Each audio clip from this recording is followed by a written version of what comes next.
Like, Alright. I had all these different ideas, and this is like, I don't know how long. I need to. I have the doc pulled up. It's just like, when exactly was like the last time I worked on this? Welcome to the Gaming Showcase podcast. What would you Literally, rant about Persona yeah. for 2 hours?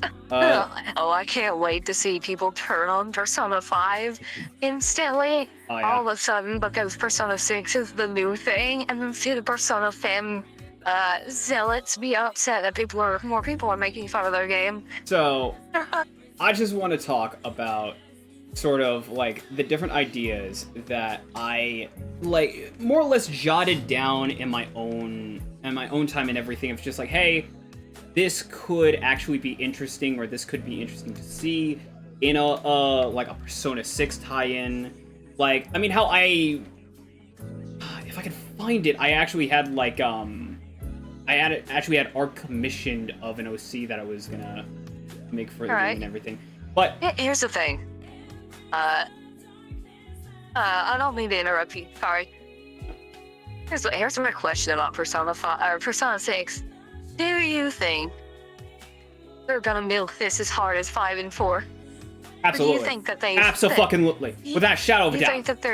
You think that there's gonna be like the Strikers game, oh the Dancing Starlight game, oh the whatever. It's going to be milked without a shadow of a doubt, dude. It is going to be milked. But here's the thing. Do you think this is just where I'm at right now? It's because I don't really know. Right? Well, to be fair, we don't know anything about this game other than it exists, right? Yeah. I don't know, man. Because after everybody's fatigue with 5, are you sure I'm not gonna see a pattern after the fatigue with 4? I'm like, I'm done with this. I think that here's the thing, unless Persona 6 characters end up in the next Smash, I don't think it's going to be a success. I think that's what kicked everything off the way it did. I think that's what exploded 5's popularity was, my crap, this guy looks awesome. I want to play the game he's from, you know? Yeah, exactly. And that's what people got. And that's among everything else, the reason why I think the music originally in the game is so fucking overplayed and overdone. It's so funny, dude, because you play Smash Brothers, and Joker has more of a personality in that game than he does in his mainline entry. Yeah. People bought this game expecting a Smash character, and they're like, what the heck, this guy's just like a silent protagonist loser? What are we... What the heck? Yeah. I was playing this from Xander Mobus. Okay, so among everything else, this was like the potential, like this is just the potential characters, just jot some of these down and everything. Like, I don't know, the names were just kind of placeholder, but this was just the idea I was going for at the time of just like, what could Persona 6 be focused on? And I do like Codecorado. Yeah, that was, if you get it, no you don't. So, dude, that is, Fear on Others is so funny. God damn though. Yeah. But my idea here was like, focus on more around this being fear, but have it be more personal fear like phobias. So, like the main character I was gonna have them be sort of androgynous until their awakening, which I was just going to actually have, in my mind, a voice actress who was going to kick in during their awakening, which, the awakening in my mind was literally having their mouth sewn shut and then taking a knife and slitting it wide open. And then their reveal of who they actually are is just them, Light Yagami style, maniacally laughing, and then just frozen in place as 2 hands just jump out of their mouth and rip apart their entire body as it bursts into flames. I wanted to go balls to the wall graphic with it. Like... You know what the crazy thing is? That fits an M-rated game. Yeah, among everything else that does. That's my other issue. Yeah, like her character, like the character I was focused on was gonna be a character that had a history of domestic abuse and like judgments on her physical appearance. I was gonna make her the slit-mouth woman. Yeah. Here's the thing about half of these characters, dude. these feel like characters I would see in Metaphor. Yeah. Not Persona. That's the crazy thing. Yeah, to me. I These are know, and characters that's where I'm like, I really feel like if Metaphor ever decides to do this, hey, I'm just saying, if the Metaphor devs look at this and they're like, hey, can we use some of these characters for your ideas? Dude, like, by all means, just send me a check in the mail for royalties, I'll be good.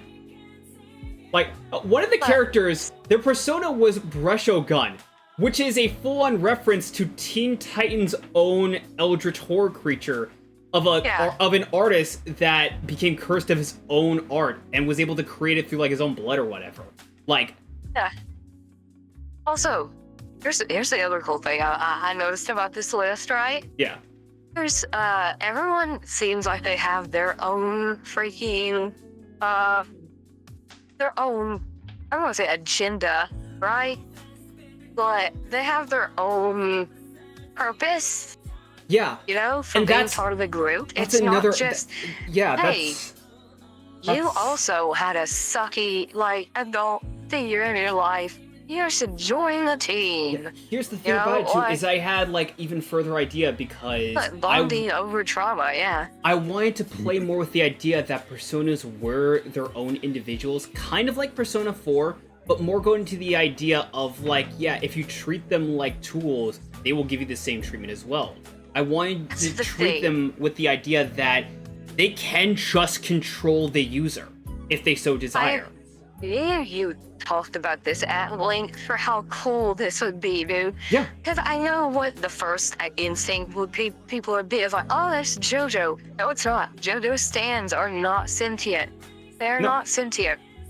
The only exception I could think of was part 3, but even then, it was just acting out on its own behalf. It was like killing JoJo's mom. Yeah. But that was it. It's just, here's the thing, dude. If you make the personas like, let me draw the comparison here, right? If you make the personas like freaking the like Venom, like a symbiote in their head that also has a personality, also has a conscience and talks to them, it'll be so freaking cool, dude. Because in its own way, this is an improvement of the other ones, which is like, especially in 5, they only exist for the awakening. They only exist. Or Sig. Yeah. Yeah. Or Sig talks to you, and it's like, oh man, that's awesome. Is he actually gonna be just like around for like, you know, the guided guide 2 or 3 dialogue moments, and that's it. Yeah. So it's so stupid, and it's like you wasted the potential there. There's so much potential. Yeah, and I had this idea of like a Persona user that was genuinely like suicidal, and you could actually save her, but it would have been incredibly difficult because otherwise she would have ended up like taking her own life or something. Like, and that also added into the whole thing of like, what if there was a possibility that party members, if you tried to rescue them or whatnot, they could just like die if you wanted to kill them. Like, and how would the story go from that direction? Like, that's the idea. That's the other thing, is that I feel like would be such a very interesting idea for this game. Also, not just having people die, your choices should actually matter, bro. I shouldn't be able to talk trash to you to your face 24/7 and you still think we're best friends. At some point, you have to freaking flip the switch and turn traitor on me, you know? Or else I just think you're doing that. Hell, the villain of the story, like, okay, so the whole concept of the world was just gonna be a dreamscape. Like, you know, like, you can, if you can think of it, it can just manifest into a dreamscape. Is this also part of the asylum idea that we were talking about, or is that a different one we have on file? Maybe it's a different idea we were on talking, file, but, yeah. Like, I know we were talking about like an asylum, either a mental asylum. I was also thinking of, like, something along the lines of a hospital, too. Like, that could also work. But, yeah, like, something along that idea. And then there was also this idea for a villain, which, again, I didn't really have. I'm just spitballing. But the idea was just this guy who fell in love with a girl when they were in, like, high school and post-high school, because I wanted this to focus on outside of high school. they started having a relationship. The girlfriend ended up being pregnant, and the villain of the story was someone who took a look around their society and realized that things were wrong. Like, there was like a lot of crimes going around, and people that were being arrested and put to trial were apparently being let free or being bailed out. And it was just like, and he even tried upon himself to go to the authorities himself, and it just was not working. And it was a story where it's like, I was gonna have him reach to the, like, this core of a dreamscape where it's like, if you destroy it, you destroy the dreamscape. And it was tied into how, like, similar to the Dark Hour, how the dreamscape has always been there, and it's side by side, and so on. And he was just with, if I destroy the dreamscape, possibly it could help some things. But when he placed upon his hand on it, he had the vision of, like, the worst case scenario where the world was going to shit. Like, everyone was, like, being beaten up, riots were occurring, and even his own, like, fiance was in danger of actually being, like, attacked and raped and murdered. And he didn't know what to do with that, so that vision is what motivated him to become basically the equivalent of a Batman, where what he would do was he had the ability to take people into the dreamscape by knocking them the fuck out, like, actually, and then just putting them into this one box where they're tortured for days in and days out until they actually confess their crimes. Sort of like Jigsaw, right? Kind of you like don't basically. appreciate life. Yeah, so you don't appreciate life. So I'm going to make you realize what a gift it is. Yeah, like that. Yeah. That's the focus I wanted to work with, and the whole idea was just like the whole idea was just in and of itself playing with the very abstract concept of fear, because he thinks of it as a vision of the future, but was it really a vision of the future if you just destroyed the dreamscape, or is that his own worst fear, like, playing back in his head? Like, he doesn't know. You know, I did just find it. I did just find what we were talking about earlier about the other one. Yeah. Was essentially what we were talking about was there people who awaken to a persona are considered mentally ill because they see all these demons around them and they won't stop screaming about it, right? Right. So they're put in the asylum and walked away, you know? And it's like the metaverse was like they escaped into the quote-unquote real world to help, you know, people not die. Yeah, it's like a regular raw skeleton, but it seemed interesting. Yeah, if we refined it. In its own way, you could also play that in the similar vein, like to Amori. How, yeah, you have this adventure with all these different other patients, but then you realize, oh wait, it's all in your fucking head when you're doing this. Oh, it's freaking Alice Madness returns. Yeah, that too. It's just like you could play with this. You could play with this idea of, like, because here's the thing, like, there are so many other ideas, especially with how dark of a concept Persona can get. You can really just go to town with what you make. That's what I feel like is the problem here ever since 4, is that they've really lost and I don't know how to say this else without making it sound funny, and I apologize. They really have lost the edgy nature of this series. I really don't know how to do it feels that's dark, less, you know? It feels less It's sanitized. It feels less macabre and psychological anymore. As I said, it feels sanitized. Yeah. If you know what it ironically feels like? It ironically is just like the amazing digital circus to I have no mouth and I must scream. Yeah. Except the difference there is, like, in that there's words are good. like digital circus. I mean, that adds to the fucking point of what they're trying to do, but with this, it feels like it's playing it more safe, not because they can't be deceptive on some level, but because that's what the audience appealed to the most. Because 3, amongst everything else, I love 3, but dude, that game was still when the series was at its niche.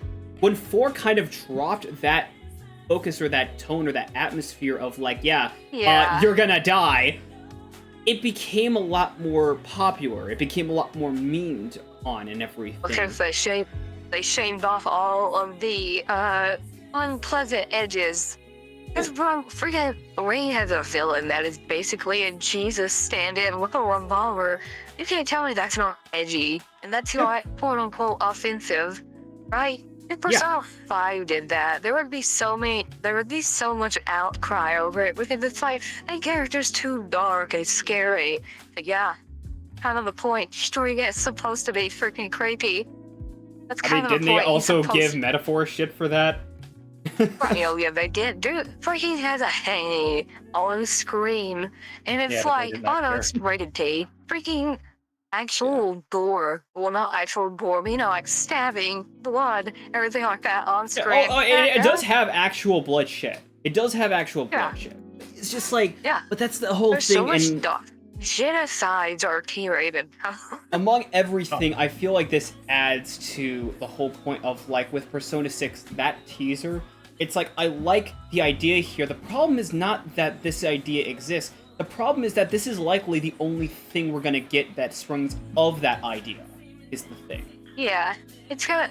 Then I guarantee, bro, the next time when we see this game, it's gonna be more Persona. It's gonna be like freaking all the edges are just sand. It's gonna. Oh my god! Off. It's gonna. Where is the fucking? Oh. Yeah. It's gonna. Yeah. It's. Let me see. Yeah. Here it is. It's gonna be this. Yeah. It's gonna be the Carnival dude. Phantasm opening. Oh. Yeah. It's gonna be like.